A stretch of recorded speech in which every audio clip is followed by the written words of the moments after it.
1 अप्रैल 1935 को स्थापना हुई। और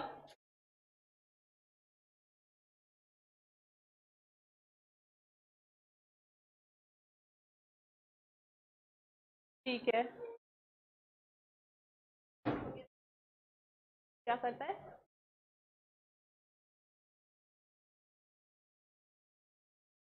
यानी मॉनेटरी पॉलिसी बनाता है। मेन काम है इसका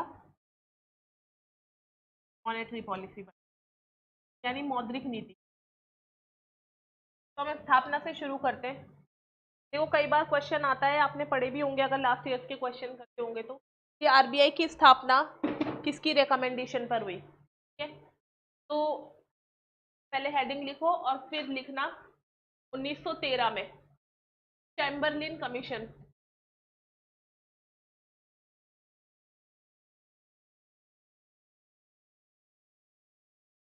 1913 में चैम्बरलिन कमीशन ने केंद्रीय बैंक की आवश्यकता महसूस की। 1913 में चैम्बरलिन कमीशन ने केंद्रीय बैंक की आवश्यकता महसूस। इन 1913 Chamberlain commission underline the need for central bank of India. ठीक है, 1913 में। फिर 1926 में एक और कमीशन बनी थी, Hilton young commission. Hilton young commission. इस कमीशन ने बोला कि भारत का जो भी सेंट्रल बैंक यानी केंद्रीय बैंक होगा ना, उसका नाम रिजर्व बैंक ऑफ इंडिया होना चाहिए। यानी आरबीआई का नाम आरबीआई किसने सुझाया था? हिल्टन यंग कमीशन ने। और हिल्टन यंग कमीशन कब आई? 1926 में। तो लिखो इसे 1926 हिल्टन यंग कमीशन ने हिल्टन यंग कमीशन ने भारत में केंद्रीय बैंक की स्थापना की सिफारिश की, जिसका नाम भारतीय रिजर्व बैंक रखा जाए। इन 1926 Hilton young commission recommended for the establishment of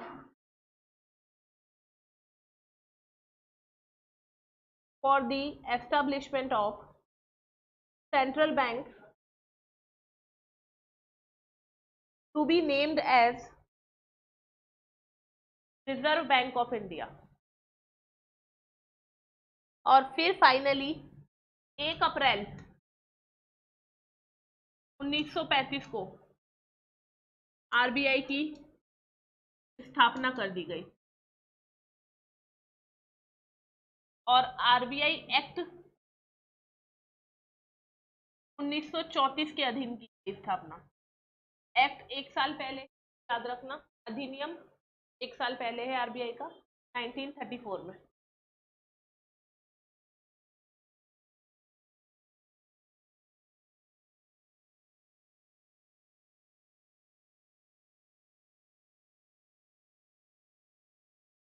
देखो शुरुआत में जब आरबीआई की स्थापना हुई थी तब ये प्राइवेट सेक्टर का बैंक था। हमने नेशनलाइजेशन पढ़ा, मैंने तब भी बताया था आपको। प्राइवेट सेक्टर का बैंक था, यानी सारी पूंजी किसके हाथ में थी? निजी अंशधारियों के हाथ में। 5 करोड़ रुपए की इसकी ऑथोराइज्ड कैपिटल थी, यानी अधिकृत पूंजी।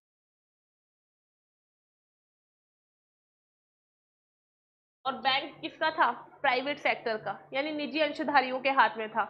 और एक चीज और याद रखना, 1935 में जब इसकी स्थापना हुई, स्थापना के समय इसका जो मुख्यालय था वो कहाँ था? कोलकाता में।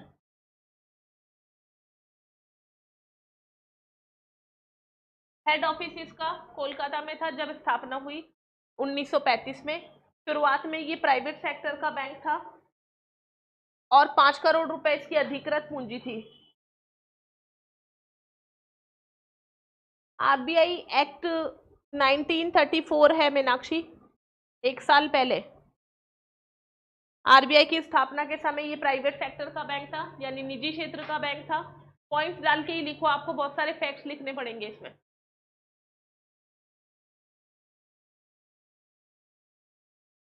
निजी क्षेत्र का बैंक था ये, और इसकी अधिकृत पूंजी 5 करोड़ रुपए थी।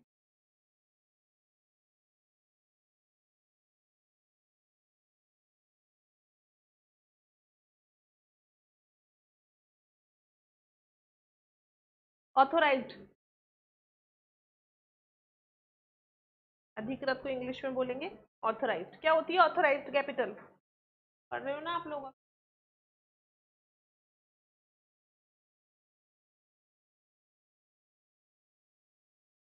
हाँ,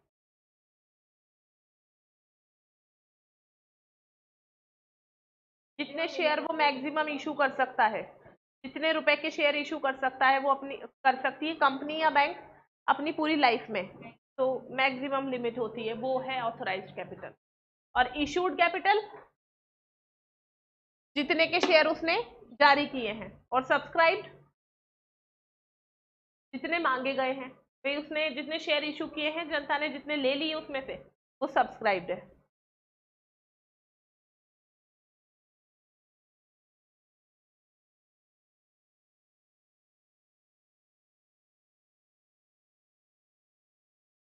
उन्नीस सौ 13 में चैम्बरलिन कमीशन, 1926 में हिल्टन यंग कमीशन, फिर 1935 में आरबीआई की स्थापना। आरबीआई का अधिनियम 1934 में, जिस समय आरबीआई की स्थापना हुई, आरबीआई निजी क्षेत्र का बैंक था, उसकी अधिकृत पूंजी 5 करोड़ रुपए थी। और 1935 में जब स्थापना हुई तो इसका हेड ऑफिस कोलकाता में था। फिर हेड ऑफिस को शिफ्ट किया गया, अभी कहाँ पर है? मुंबई में। तो 1937 में मुंबई शिफ्ट किया गया।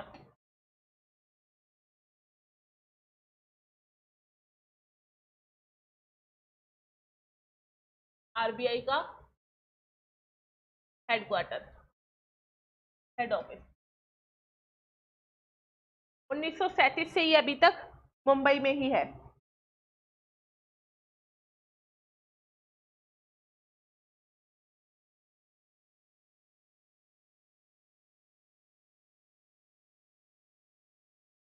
लिख लेना, head office shifted to Mumbai. फिर आपने, मैंने आपसे पूछा आरबीआई क्या होता है, आपने बोला बैंकों का बैंक। लेकिन एक इसका मेन काम क्या है? करेंसी इशू करना, करेंसी प्रिंट करता है, यानी नोटों का निर्गमन करता है। और ये काम इसने शुरू किया 1938 से। 1938 से नोट निर्गमन का कार्य शुरू।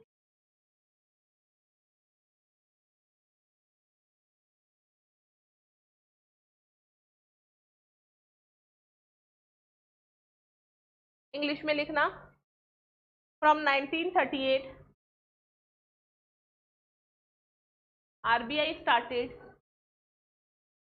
issuing note।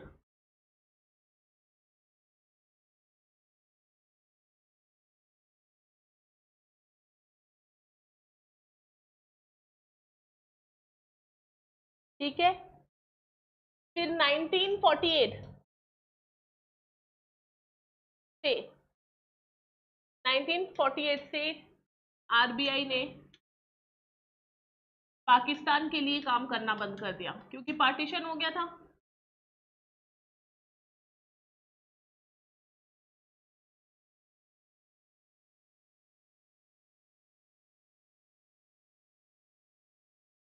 ठीक है, उन्होंने खुद का अपना बैंक खोल लिया 48 में। Stop working for Pakistan.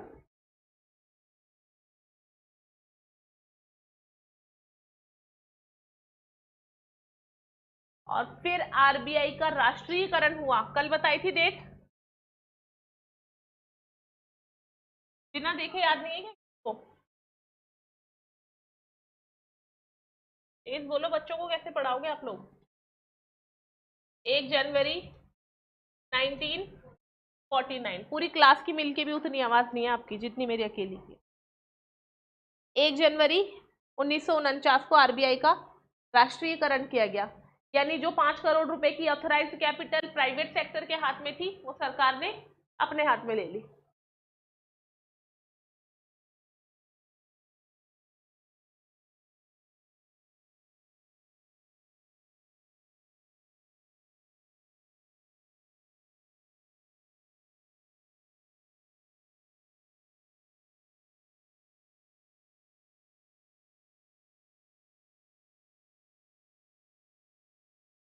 RBI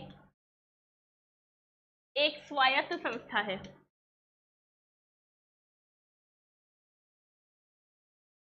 RBI is an autonomous body. RBI एक स्वायत्त संस्था है। RBI is an autonomous body. स्वायत्त संस्था क्या होती है?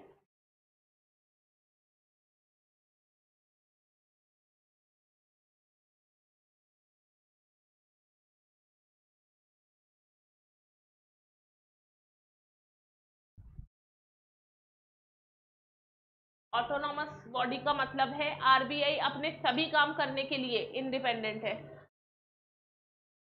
आपने सुना होगा कि आरबीआई से करेंसी प्रिंट करवाती है सेंट्रल गवर्नमेंट, केंद्रीय सरकार, लेकिन आरबीआई करेंसी प्रिंट करने के लिए मना भी कर सकता है।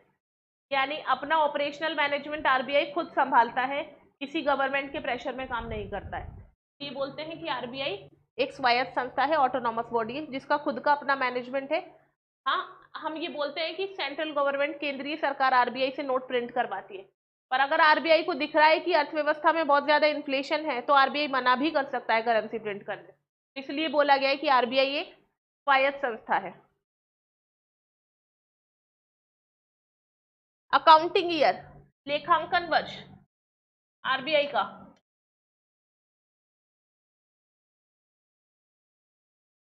देखो जब आरबीआई, हाँ बोलो, है किसी,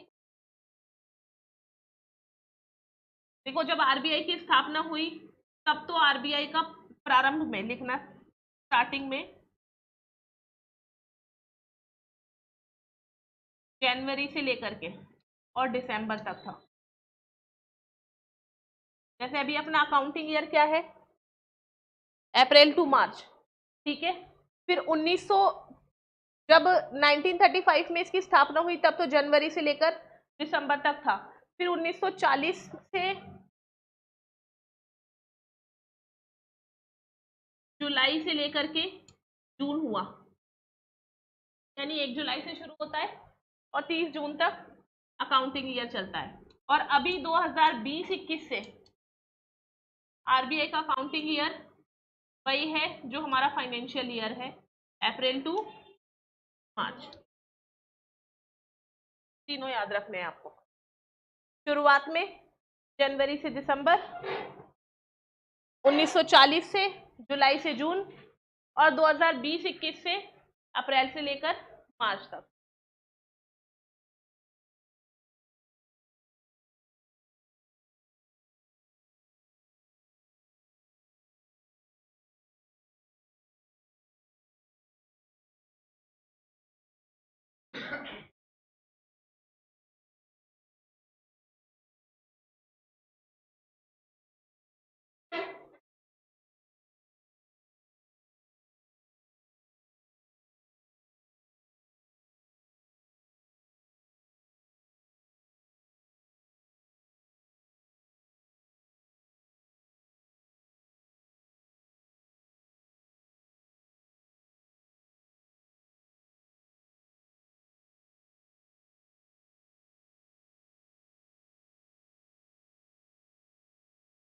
हाँ बोलो, कुछ पूछना है? फिर लिखो ऑर्गेनाइजेशनल स्ट्रक्चर ऑफ आरबीआई।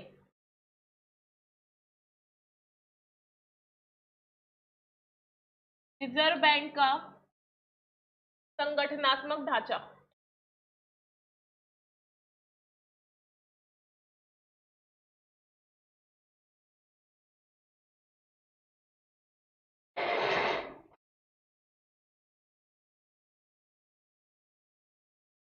देखो आरबीआई में एक तो गवर्नर होता है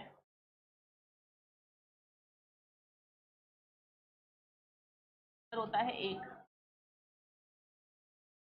डिप्टी गवर्नर होते हैं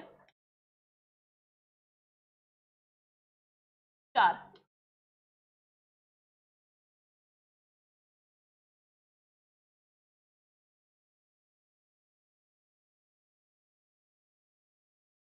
संचालक होते हैं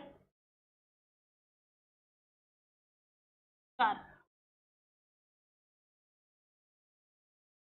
लोकल बोर्ड के यानी स्थानीय बोर्ड के निदेशक,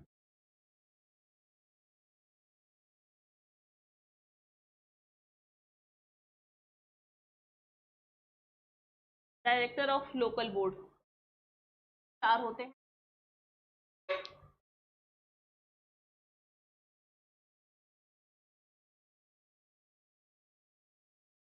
विशेषज्ञ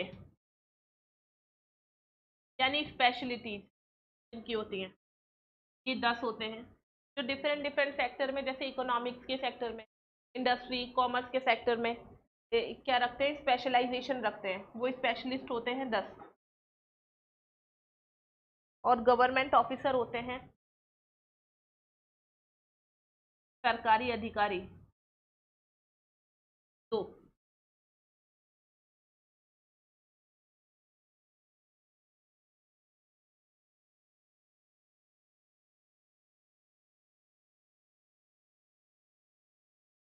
और ये टोटल कितने हो गए, 21 टोटल मेंबर हैं, जो कि पहले 20 होते थे।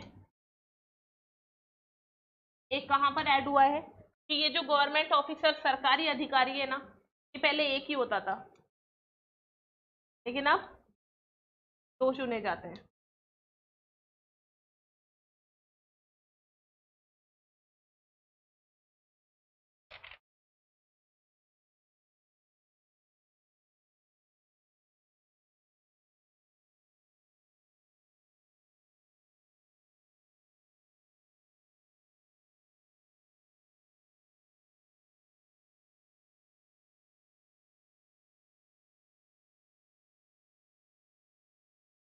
क्या लिखा मैंने इंग्लिश में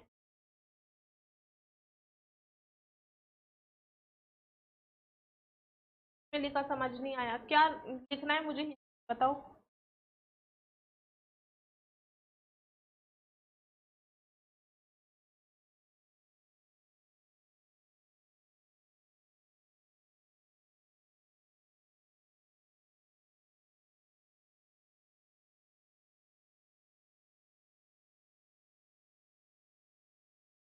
ठीक है, 1913 में चैम्बरलिन कमीशन आई, 1926 में हिल्टन यंग कमीशन की सिफारिशों पर 1 अप्रैल 1935 को आरबीआई की स्थापना की गई और आरबीआई का एक्ट 1934 है। आरबीआई की स्थापना के समय आरबीआई निजी क्षेत्र का बैंक था, जिसकी अधिकृत पूंजी 5 करोड़ रुपए थी, और इसकी स्थापना के समय आरबीआई का मुख्यालय कोलकाता में था। 1937 में आरबीआई का मुख्यालय मुंबई शिफ्ट किया गया कोलकाता से। 1938 से आरबीआई नोट निर्गमन का कार्य कर रहा है। 1948 से आरबीआई ने पाकिस्तान के लिए काम करना बंद कर दिया। आरबीआई का राष्ट्रीयकरण 1 जनवरी 1949 को हुआ। आरबीआई एक ऑटोनॉमस बॉडी है, स्वायत्त संस्था है।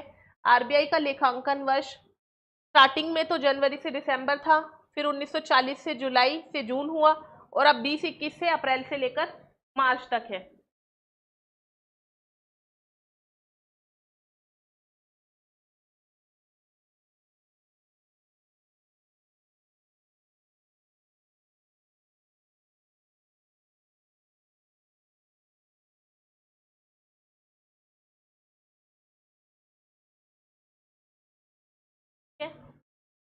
फिर उसके बाद ऑर्गेनाइजेशनल स्ट्रक्चर में टोटल आरबीआई के संगठन ढांचे में 21 सदस्य होते हैं, पहले 20 होते थे। एक गवर्नर होता है, 4 डिप्टी गवर्नर होते हैं, संचालक होते हैं स्थानीय बोर्ड के 4, 10 विशेषज्ञ होते हैं विभिन्न विषयों के 10, और गवर्नमेंट ऑफिसर होते हैं 2, जो कि पहले 1 था। तो आरबीआई के टोटल मेंबर पहले 20 होते थे, बट अब 21 है। तो अब देखो थोड़ा गवर्नर के बारे में पढ़ते हैं हम। आरबीआई के गवर्नर,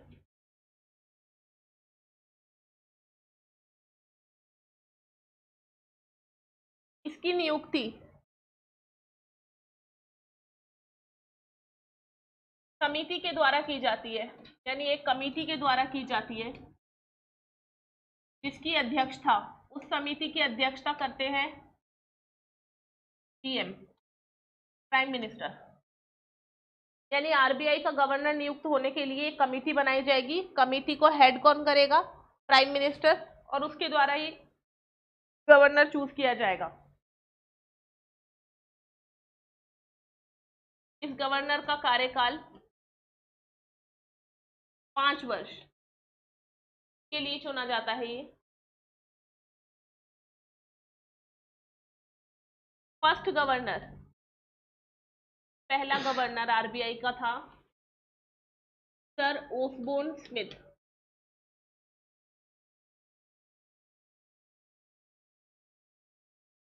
ये 35 में बना था ना, तब हम फ्री नहीं हुए थे, तो first governor Osborne Smith. Second governor James Taylor.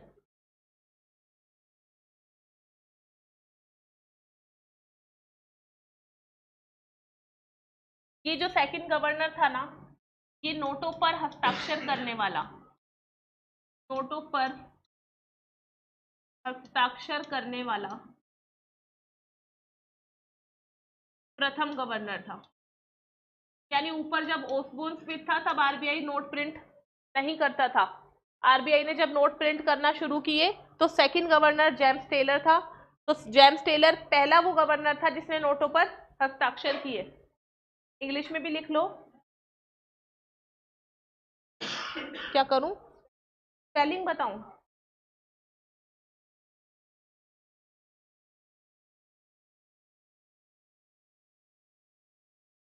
Sir Osborne Smith.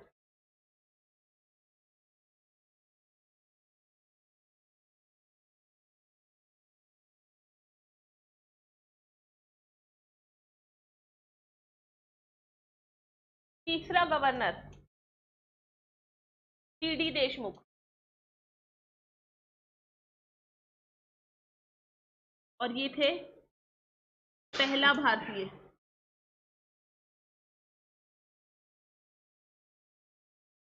जो कि गवर्नर बना।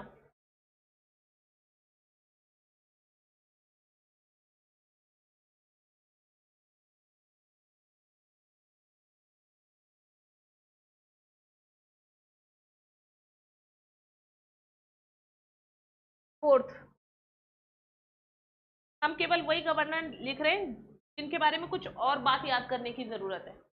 जैसे पहला तो जरूरी होता ही है, ओसबोर्न स्मिथ लिखा आपने। सेकंड वाला हमने इसलिए लिखा क्योंकि वो फर्स्ट था जिसने साइन किए थे नोट पर। थर्ड वाला हमने इसलिए लिखा है क्योंकि वो फर्स्ट इंडियन था। अब फोर्थ नंबर का जो था वो है सर बेनेगल रामाराव। सर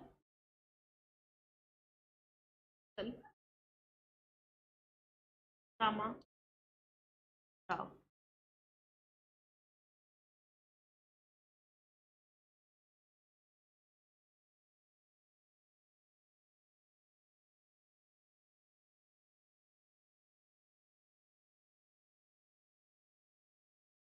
यानी कि सर्वाधिक कार्यकाल वाले।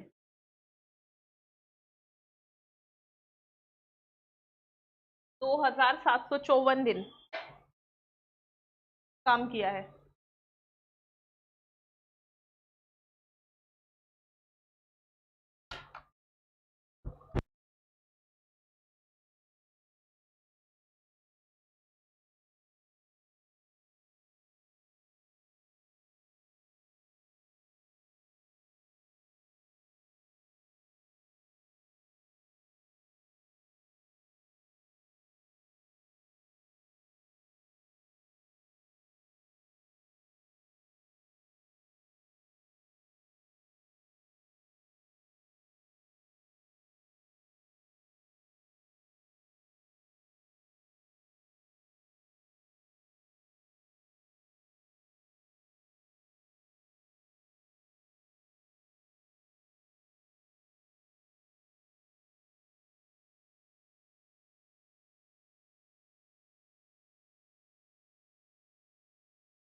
चौथे नंबर के सर बेनेगल रामाराव, जो 2754 दिन काम किया। CENEGAL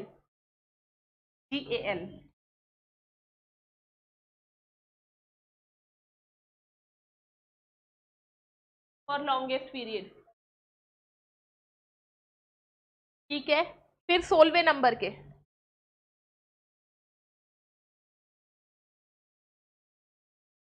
sir Amitabh Ghosh.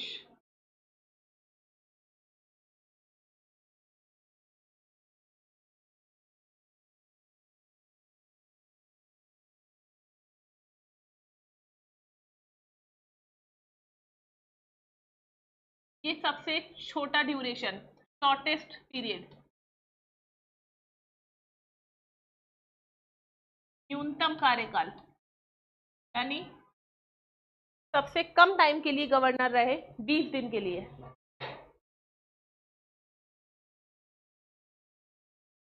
20 दिन।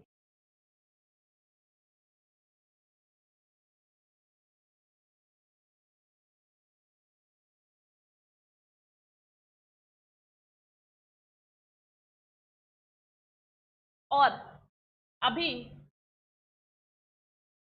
वर्तमान गवर्नर कौन है? शक्तिकांत दास। जिनका नंबर कौन सा है? 25वां।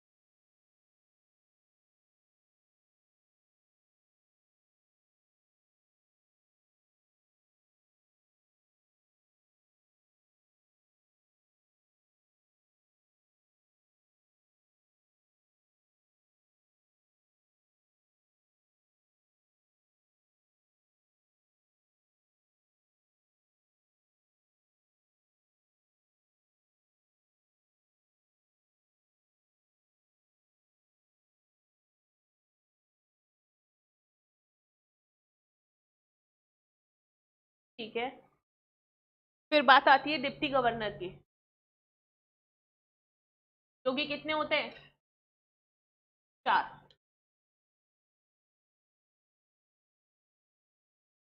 चारों के नाम लिख लो।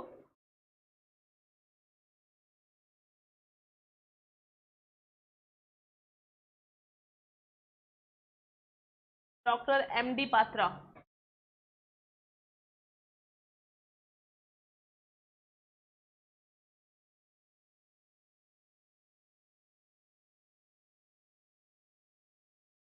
M राजेश्वर राव,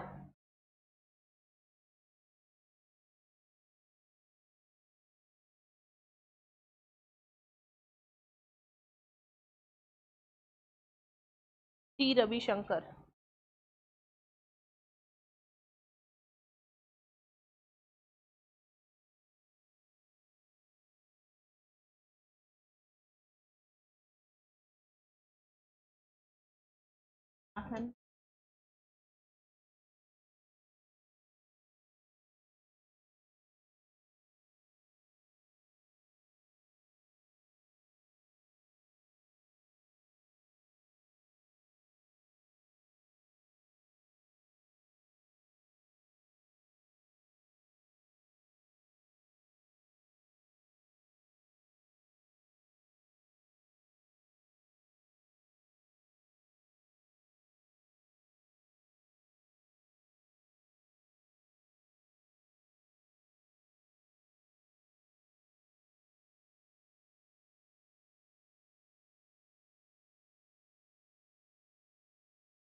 आरबीआई के 4 लोकल बोर्ड होते हैं।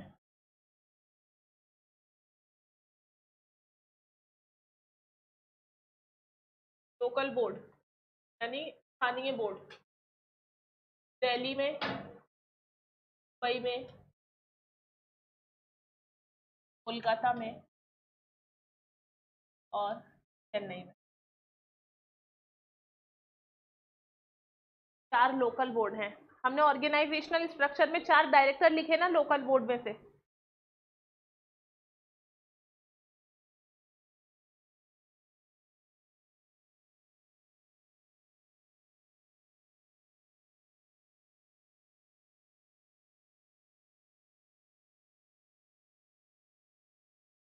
संगठनात्मक ढांचे में आपने 4 डायरेक्टर लिखे हैं लोकल बोर्ड में से। ये वही लोकल बोर्ड है, इनमें से एक एक डायरेक्टर आरबीआई के ऑर्गेनाइजेशन में भी होता है।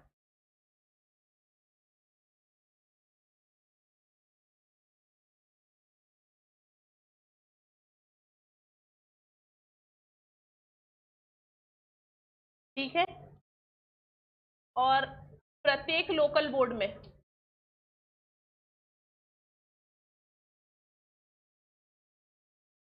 5 सदस्य होते हैं।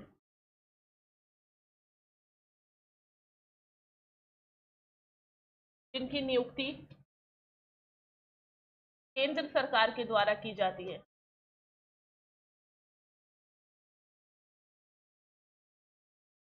और जिनका पांचों का कार्यकाल 4 वर्ष होता है। लोकल बोर्ड कौन कौन से? दिल्ली, मुंबई, कोलकाता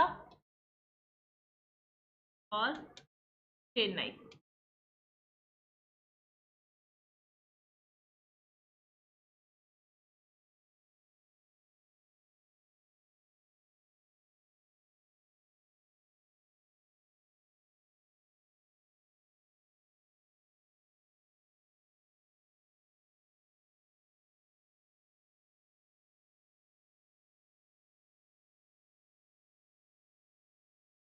और आरबीआई की जो रीजनल ऑफिसेस हैं यानी क्षेत्रीय कार्यालय,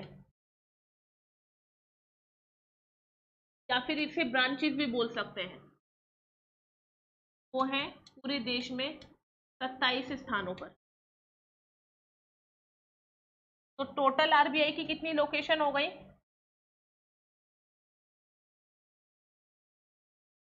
31। 31 जगहों पर। 4 तो लोकल बोर्ड हो गए और ब्रांचेस हैं 27, जिसमें से जयपुर में भी एक। कहाँ? सुबोध के पास, रामबाग से।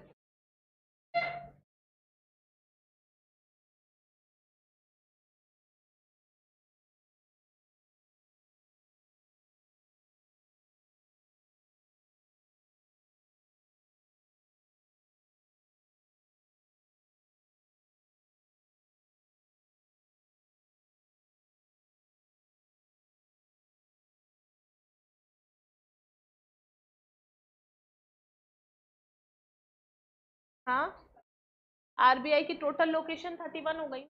27 तो ब्रांचेस हैं, है ना, और 4 ये लोकल बोर्ड लिखे हमने। हाँ, ऑर्गेनाइजेशनल स्ट्रक्चर में भाई ये 4 लोकल बोर्ड है, दिल्ली, मुंबई, कोलकाता, चेन्नई। इन चारों में 5-5 सदस्य होते हैं। इनमें से एक एक सदस्य निकल कर वहां जाएगा। ठीक है। और 5 सदस्य हैं, नियुक्ति केंद्र सरकार करेगी, 4 साल के लिए होता है। तो ये जो टोटल लोकेशन है ना आरबीआई की, ये 31 हो गई। 27 तो ये ब्रांचेस है और 4 इसके लोकल बोर्ड है। ठीक है, देख लो अच्छे से। कुछ समझ नहीं आया तो पूछो। फिर हम बढ़ेंगे आरबीआई के फंक्शन कार्यों पर।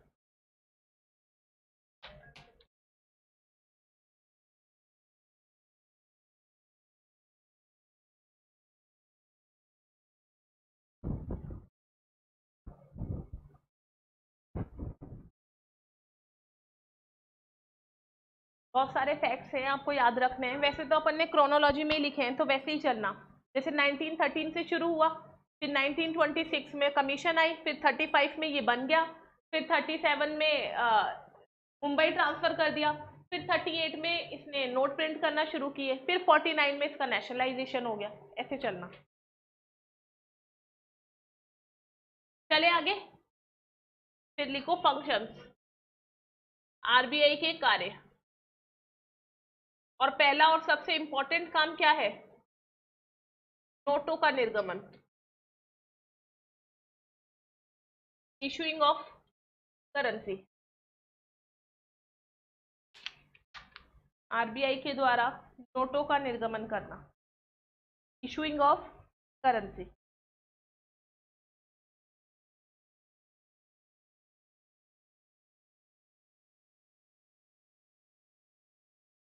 आरबीआई 2 रुपए से लेकर और 10,000 तक के नोट इशू कर सकता है।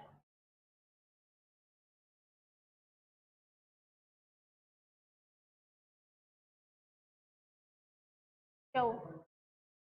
हाँ, पहले आता था, डिमोनेटाइजेशन हुआ था, यानी 2, 5 का भी आता था ना, 5, 1 का फिर ये नहीं करेगा, फिर ये 2 से लिखा है अपन ने, 2, 5, 10, 20, 50, 100। अब तो 200 भी आता है, 200, 500, 1,000, 2,000, 5,000 और 10,000।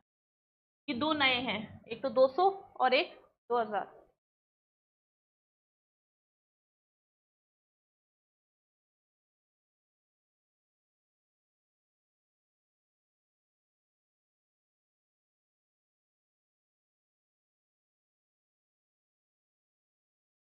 फिर यही लिख लेना 1 रुपए के नोट के बारे में भी।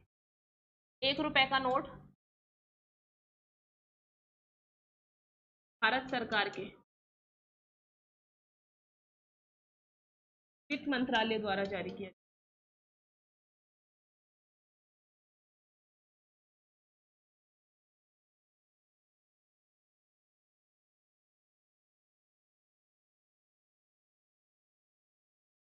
इस पर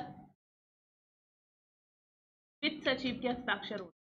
क्वेश्चन पूछा गया है कि 1 रुपए के नोट पर किसके हस्ताक्षर है? सचिव के हस्ताक्षर होते हैं, यानी फाइनेंस सेक्रेटरी। और बाकी जो ऊपर हमने डिनोमिनेशंस लिखी हैं 2 से लेके 10,000, उन पर साइन कौन करेगा?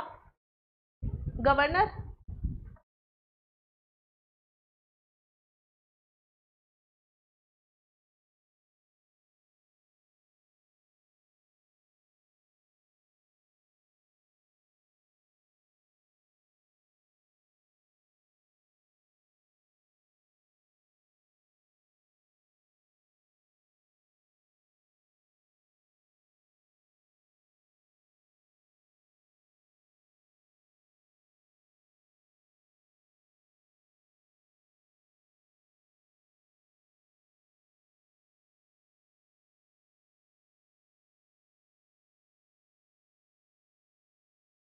समझते चेक करने वाले अब मिल जाते हैं। हाँ, हमारे टाइम पे तो नहीं। मेरे 66% में भी मैंने पूरे सुबोध कॉलेज में टॉप किया था, 66% में। अब तो नॉर्मल है, आराम से मिल। पहले बहुत मुश्किल था, 10th में ही आप देखो बच्चे 80, 80, 90, 90% मार्क्स लाते हैं, हमारे तो नहीं आते। नॉर्मल है अब तो। पहले ये था फर्स्ट डिवीजन वो ही आएगा जो इंटेलिजेंट है, बस। सिलेबस भी कम कर दिया और मार्क्स भी अब 20 में से भेजते हैं, तो पहले तो हमारे टाइम पे तो 4, 5, 6 नंबर से ज्यादा जाते ही नहीं, और 2 2 पेपर होते थे, maths first, math second, science first, science second, ऐसे दिए हमने तो। हर सब्जेक्ट के 2 पेपर दिए हैं। फर्स्ट डिवीजन, बस फर्स्ट डिवीजन ही आ पाए उस टाइम पर, वही बहुत बड़ी बात थी, गवर्नमेंट स्कूल में पढ़कर भी आना। अब गवर्नमेंट स्कूल्स बहुत अच्छे हैं, पहले उतना नहीं था। जिस टाइम पर हम पढ़ते थे ना तो टीचर्स होते थे, ट्रांसफर हो गए तो हो ही गए, बस फिर ऐसे पढ़े हम तो।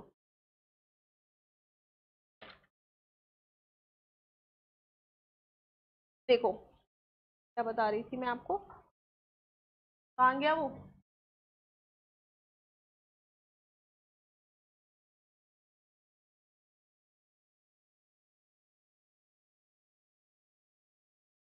क्या था मैं, फंक्शंस में नोटों का निर्गमन।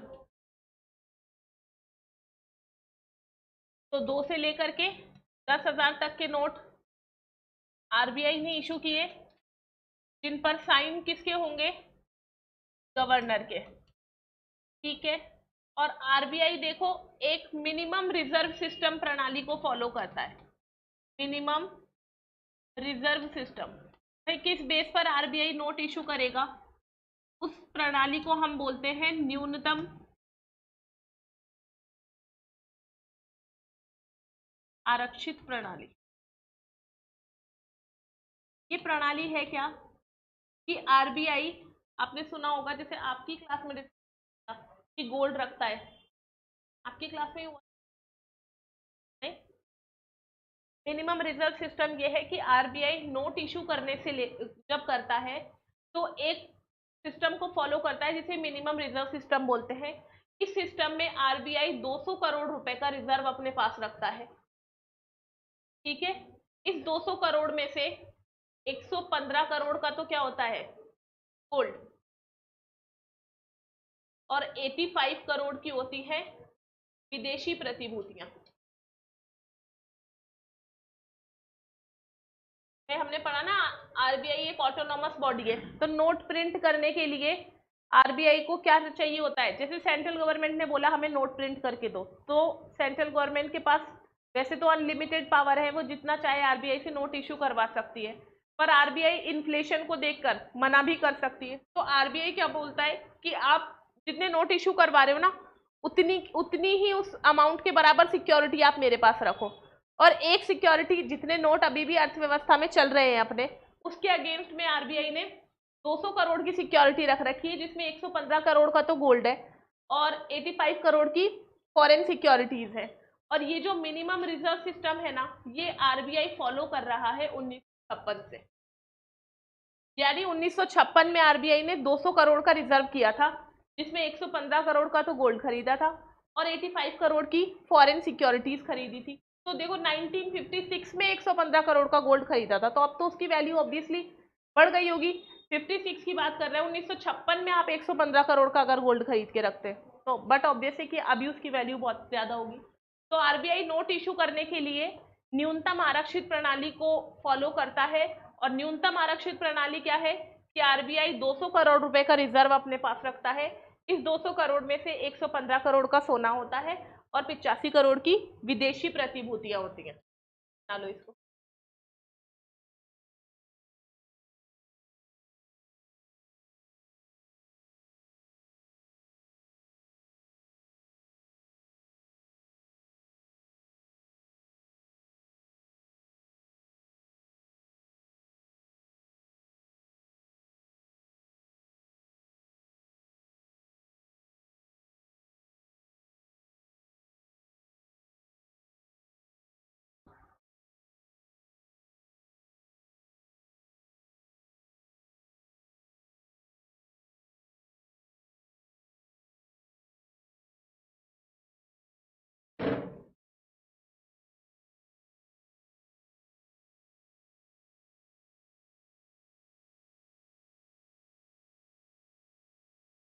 उमा, सिक्के जारी करने का काम भी आरबीआई का ही है, लेकिन आरबीआई अलग से टकसाल रखता है। मिंट होती है, वो हम पढ़ेंगे आगे आएगी। मिंट होती है टकसाल, जो सिक्कों की ढलाई का काम करती हैं। तो सरकार के पास में भी है 2 मिंट और 2 आरबीआई के पास में है मिंट, वो जारी करते हैं।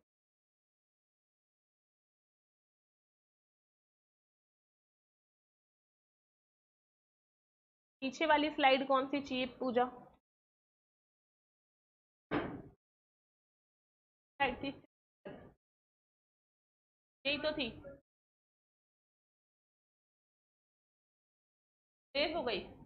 हाँ, तो उसमें यही तो लिखा था आपने, ये लिखा था कि आरबीआई जारी करता है 2, 5, 10, 20, 50, 100, 200, 500, 1000, 5000 और 1000, 2000, 1000, 5000 और 10,000 तक के नोट। ठीक है, और गवर्नमेंट ऑफ इंडिया 1 रुपए का नोट वित्त मंत्रालय द्वारा।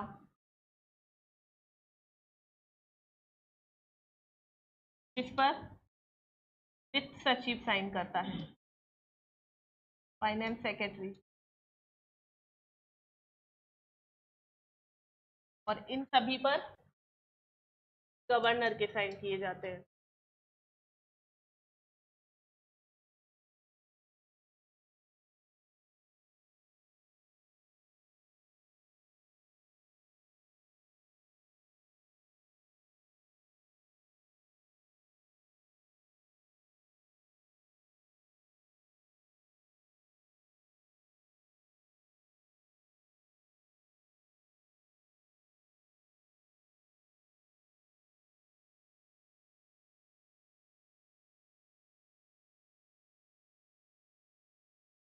तो देख लो, लिख दिया मैंने वापस से, तेज हो गई।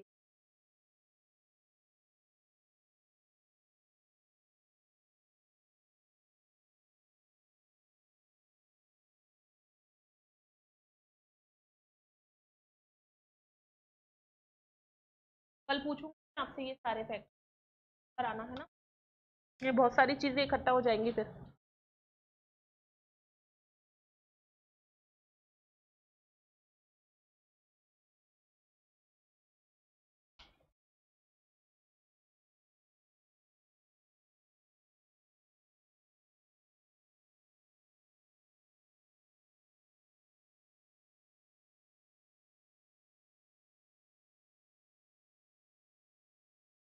एक और चीज लिख लो, नोट इशू करने का बैकग्राउंड क्या रहा। आरबीआई की नोट इशू करने की पृष्ठभूमि, आरबीआई के द्वारा नोट निर्गमन की पृष्ठभूमि, background of issuing note of RBI.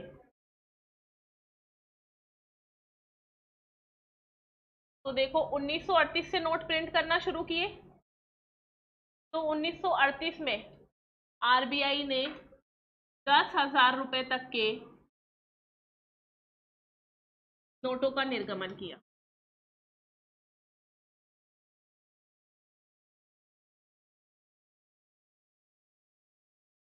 ठीक है, 1938 में ही नोट जारी करना शुरू किए थे, और 1938 में जब स्टार्ट किए तब 10,000 रुपए तक के डिनोमिनेशन के नोट बनाए आरबीआई ने। फिर 1946 में विमुद्रीकरण किया गया, यानी डीमोनेटाइजेशन। पहला था ये देश का, डीमोनेटाइजेशन किया गया, और 500 तथा से ऊपर के सभी नोटों को बंद कर दिया।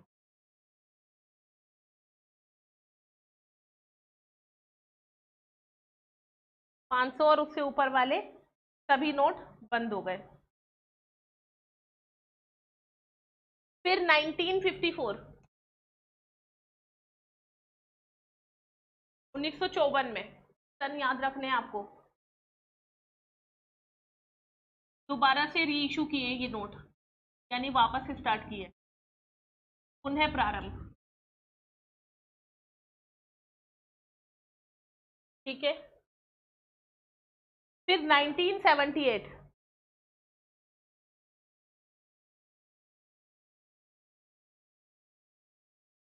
दूसरा विमुद्रीकरण, यानी दूसरी बार डिमोनेटाइजेशन। कब? 1978 में।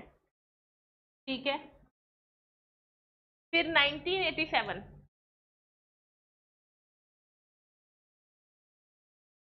अच्छा, दूसरे विमुद्रीकरण में वही किया, 500 और उससे ऊपर वाले सभी नोट बंद कर दिए।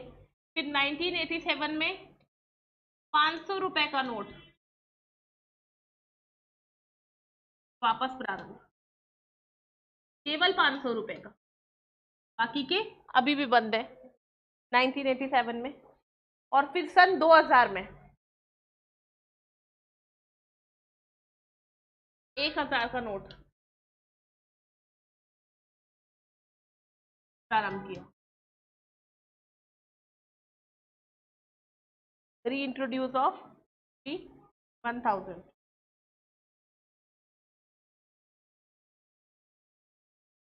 फिर 2016 का विमुद्रीकरण तो आप सभी ने देखा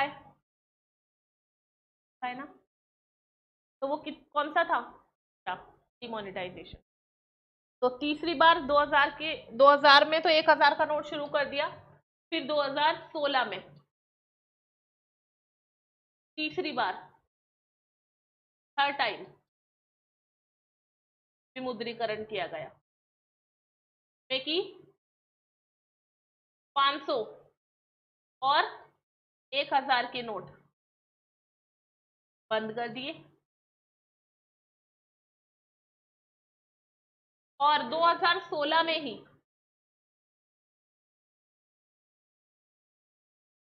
2000 का नोट इंट्रोड्यूस हुआ, है ना?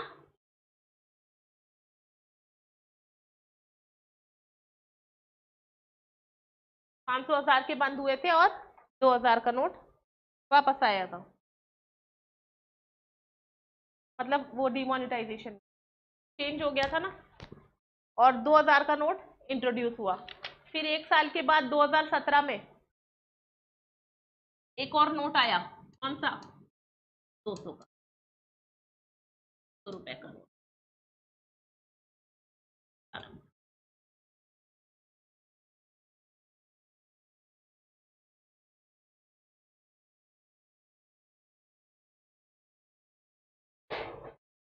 यानी पहला डिमोनेटाइजेशन हुआ 48 में, दूसरा डिमोनेटाइजेशन हुआ 78 में, 46 में, सॉरी, पहला हुआ 46, दूसरा 78 और तीसरा 2016। तीनों याद रखने, पूरी सेम यही क्रोनोलॉजी याद रखनी, कल पूछूंगी सबसे अलग अलग। हाँ, सारा कुछ जितना आज पढ़ाया है, आज की क्लास में जो पढ़ाया है वो सब पूछूंगी, क्योंकि फैक्ट्स पढ़ाए आज ज्यादा मैंने, याद होना जरूरी इंपॉर्टेंट है।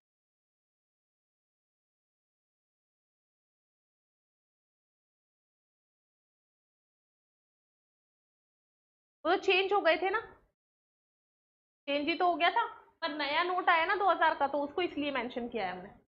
और 200 का आया फिर 17 में, और अब लीगल टेंडर बंद कर दिया 2000 का, वो विमुद्रीकरण नहीं है इसलिए हमने उसको लिया नहीं, लीगल टेंडर रोका था उसका, वापस जमा करवाने थे हम। ठीक है, कल करते हैं कंटिन्यू। ऑनलाइन वाले पूछो, कोई दिक्कत है तो।